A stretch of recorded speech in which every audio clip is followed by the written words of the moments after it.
There's an old saying, I'm sure you've heard of it, called the best laid plans of mice and men. In other words, you plan to do something and something gets in the way and it doesn't happen exactly as you wanted it to. Well, I was ready to start my reading when I got an urgent call of nature. I had to go to a certain area. We won't go into detail, but I had to go and come back. But also when I was in there, I remembered we got a bunch of books in almost every room in our house. You can see a whole selection of those behind me. Well, one in the bathroom is called Healing Through Humor, which we like to pick up and read when we're sitting in that certain position. I picked it up just now and looked at it, just randomly opened on a page. And the joke in there was that this disgruntled person in the restaurant calls to the waiter and says, "How come there's a shoe print in the middle of my omelette?" To which the waiter responded, "You asked me to step on it." Well, I guess that's what's called a dad joke or a bad joke or whatever. Anyway, let's take a deep breath and let it out slowly.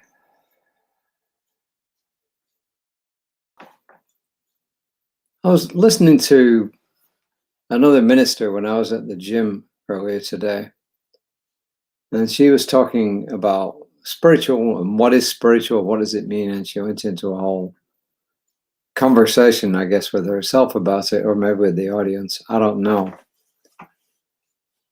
So what do you think spiritual means? What do you think it means to be spiritual? Is there such a thing as being spiritual?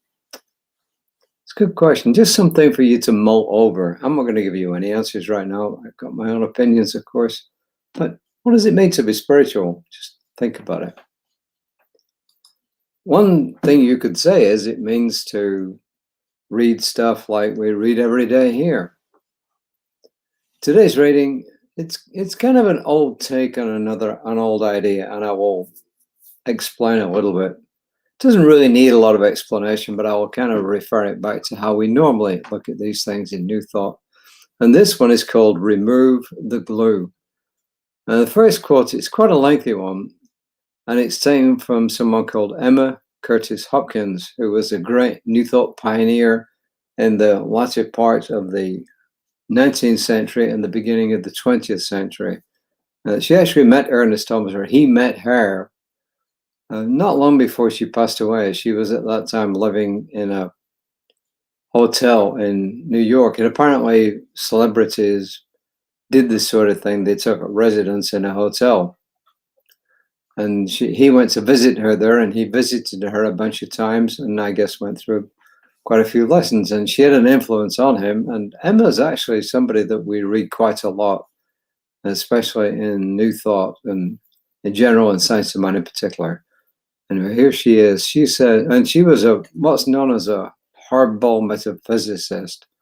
She didn't cut any corners. She came out of Christian Science, where they, at least back then, were very strict about use of practitioners and not using any medicine.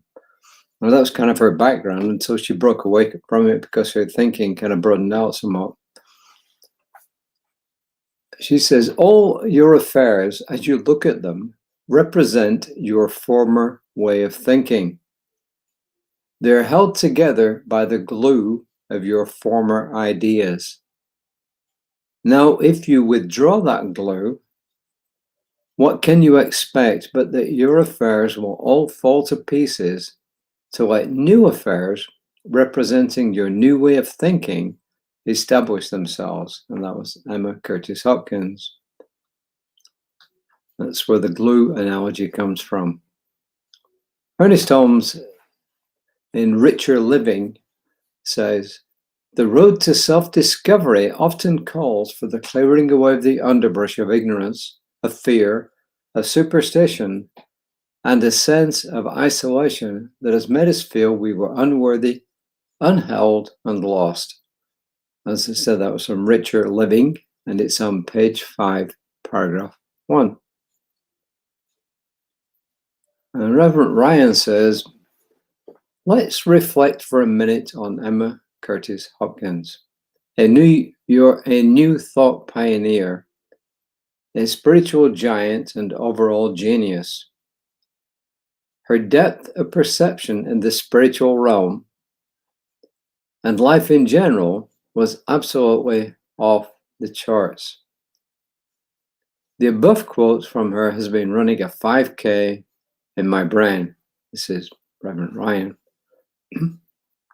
There have been times in my life where my state of affairs felt like it was put together with super glue and popsicle sticks. These words of Emma Curtis Hopkins speak to those areas in all of us where we applied just enough glue not to fall apart. The glue is old beliefs, old ideas, old ways of being that have grown hard and inflexible. What do we do about this? Well, Emma Curtis Hopkins tells us that if we remove the glue, all those pieces that no longer serve us will fall away, making room for new stuff. Now, removing glue is not always an easy task. Just like removing old beliefs and frameworks can be labor intensive. Albeit challenging, the aftermath of the glue removal process can be glorious. Just like the adhesive remover, the truth of spiritual principles and our alignment with that truth create the perfect catalyst for expansion and growth. So, let the fun begin. What glue can we remove today? Okay. I'm sure you get the message that our old ways of thinking have produced the results that we see today. I forget, it may have actually been Holmes, maybe Ernest Holmes, who said, if you want to, no, mate, I forgot who it was now. Some famous person in a New Thought arena said, if you want to know anything about your old ways of thinking, just look around you and see what you've manifested. But we got to be really careful when we look at this, especially when we're looking at other people. In the past, and maybe even today, some New Thought people have looked at somebody else whose life has kind of fallen apart and said, oh, what were you thinking to attract this into your life? We don't do that. We don't blame and shame people because of how their life is right now. Yes, there are elements of truth in the fact that our old ways of thinking have produced results in our present life. If they've been associated with really deep feelings, either consciously or subconsciously, it's true we've attracted stuff in our lives that we didn't want. We got a friend, I've never mentioned her name, but I have referred to her quite a few times, who seems to go from one disaster to another.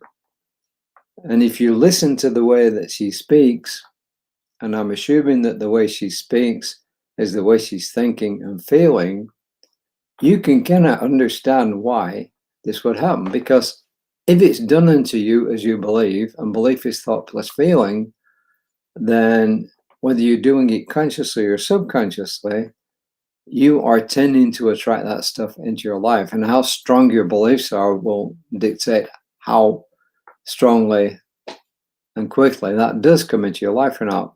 But what we never ever do is blame anybody. But what we can do is we can go and look back at our own thinking, our own feeling, our own beliefs. And as practitioners and ministers, and a practitioner doesn't have to have an RSCP after their name. They can be somebody who practices spiritual mind practice. Whether it's for ourselves or somebody else, we can replace what has gone on with something new. Because when we bring in something new, it will automatically push the old stuff out. So this really is just a call to us to examine our thinking, examine our beliefs. And if we don't like what we see there, instead of blaming and shaming ourselves, what do? We just change it. Because if it truly is done into as you believe, and I think it is, I believe it is, then we can change what's going on in our life by changing our beliefs. And that's really the important thing. And the message is, of course, that we never, ever, ever blame and shame ourselves or anybody else because of what we've done in the past. Every second is a new start. Every second is a new start. I'm going to split the I should have split the affirmation in two. To say, I release my grip on the things that no longer serve me. I release my grip on the things that no longer serve me. And I explore new and supportive beliefs and perspectives. I explore new and supportive beliefs and perspectives. And one way we can do this is simply to keep reading things like this and listening to things like this and putting them into practice in our lives. It's really that simple.